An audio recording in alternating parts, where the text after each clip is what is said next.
मेरे दादाजी ने 1990 में MRF शेयर्स लिए थे 20,000 sir. We regularly keep hearing and reading about stories of Indians finding old share certificates worth lakhs hidden in forgotten places. You know that old steel cupboard at home where important documents are kept? Many Indian families have discovered share certificates there, sometimes worth lakhs, tucked away between property papers and old passbooks. Maybe your grandfather bought Wipro shares in the 1980s, or your parents invested in Reliance decades ago. But here's the problem. You cannot sell these physical shares directly today. After the introduction of demat accounts, SEBI made it mandatory for all stock market trades to happen only in demat form. Think of a demat account as a digital locker for shares. So if you want to sell these physical shares or transfer them to someone else, you'll first have to convert them to demat form. If you don't have a demat account yet, you can easily open one with Zerodha by clicking on the link in the description and following the simple on-screen instructions. Now, before I show you the conversion process, let me quickly explain why we can't use physical shares anymore. Think about how we used to send money before UPI.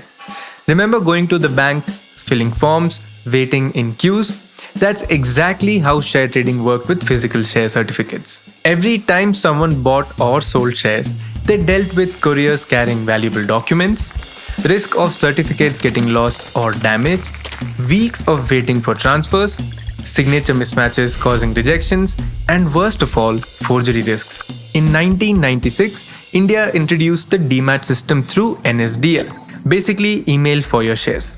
Instead of paper, your ownership exists electronically. And by January 2002, SEBI made it mandatory for all stock market trades to happen only in demat form. Then in April 2019, they went a step further. You can't even transfer physical shares anymore except for cases like inheritance. So those physical share certificates that you found, well, they're still yours, but they're frozen assets. Think of it like having money you can't spend. But let's fix that now. Let's start the conversion process. When converting physical shares, you need to ensure all details on your share certificates match your demat account, your PAN card, and the official records. Here are 3 critical details for you to verify on your certificates. First, verify the company name and the face value. Your share certificate might show Hindustan Liver, but the company is now Hindustan Unilever. The face value might have changed too, due to stock splits or corporate actions. Here's how you can check. Visit bseindia.com or naceindia.com, search for the company name and verify the current face value. If the details don't match, contact the company's RTA, that is Registrar and Transfer Agent. Their details are available on both BSE and NSE or the company's website. Next comes the name verification, and this is crucial. The name on your certificate must exactly match the name in your demat account. Even Kumar versus K can create problems. Here's how to handle common scenarios. If the name is changed after marriage, you'll need a notarized marriage certificate. For spelling variations, you need a gazette letter or an affidavit on government stamp paper.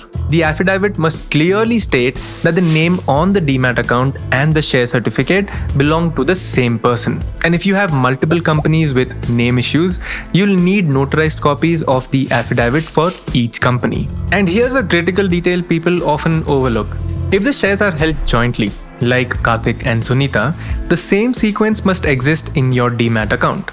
You can't have Sunita and Karthik in the demat if the share certificate shows otherwise. If the sequences don't match, you need to submit a transposition form to the depository participant. Remember, individual shares cannot be dematerialized into joint accounts and vice versa. Now, with your certificates verified, let's gather the 4 essential documents for submission. First, the DRF, short for Dematerialization Request Form. This is your main application. You'll need 2 copies of the DRF if your share certificate numbers are in sequence, like 101, 102, and 103. And if they're not in sequence, you'll also need DRF annexures. You can download the DRF and the annexures from the link provided in the description. For address proof, if you've moved since getting the shares, provide self-attested copies of both the old proof like dividend warrants and allotment advice and new proof like your Aadhaar card and your passport. Also keep a self-attested copy of your PAN card ready and the original share certificates as well. Yes, you'll have to send the actual certificates. Now let me quickly walk you through the DRF form and how you can fill it like we're sitting together. Step 1. Your 16-digit demat account number. Step 2. Today's date. Step 3. Leave the DRN and application slip number fields blank. Zerodha fills this. Step 4. Mark if the shares are free securities, that is, they are tradable on the stock exchange, or if they are logged in securities like ELSS funds. Step 5. Company name and ISIN. Find the ISIN on the BSE and NSE websites. It's like the Aadhaar number for that company shares. Step 6. Security type. Select equity for shares and so on. Step 7. The folio number. This is printed on your share certificate and it's like a customer ID. Step 8. Certificate numbers and distinctive numbers. Copy these exactly from your certificates. Step 9. Quantity. The number of shares under each folio number. Step 10. Number of certificates in words. Step 11. The face value. You can check this on BSE and NSE websites. Step 12. Quantity to dematerialize in figures and words. And here's a pro tip. If you have shares of multiple companies, use separate DRF for each company. If you run out of space, download and attach the DRF annexures. For logged-in securities, fill separate DRFs for securities with different release dates. And now for the final details. Fill account holder names in the same order as the demat account. All account holders must sign.